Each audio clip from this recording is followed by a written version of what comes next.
Western leaders condemned the coup by Myanmar's military against Aung San Suu Kyi's democratically elected government as hundreds of thousands of her supporters took to social media to voice their anger at the takeover.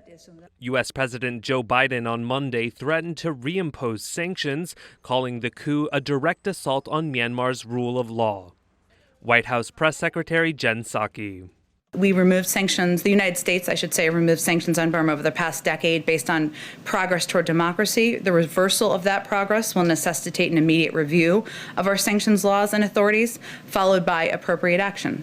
Prime Minister Boris Johnson of Britain called for the release of Suu Kyi and others, while Canadian Prime Minister Justin Trudeau strongly condemned the military's actions. The UN Security Council will meet on Tuesday, diplomats said, amid calls for a strong response. In the early hours of Monday, the Myanmar army took power and imposed a state of emergency for a year, saying it had responded to what it called election fraud. Suu Kyi's National League for Democracy party, which won a landslide 83% in a November 8th election, said that she called on people to protest against the military takeover. But the streets were quiet overnight after troops and riot police took up positions in the capital. Phone and internet connections were disrupted. The removal of Suu Kyi also sent shockwaves in the region, where in Bangkok, protesters stomped on a photo of Myanmar's army chief outside the Myanmar embassy.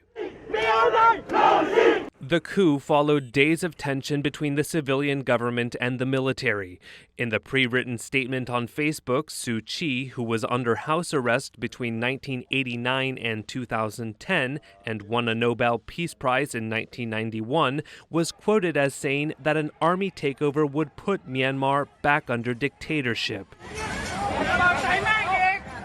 The sudden turn of events derailed years of efforts to establish democracy in poverty-stricken Myanmar, also known as Burma, and raised more questions over the prospect of how and when 1 million Rohingya refugees will return to the country.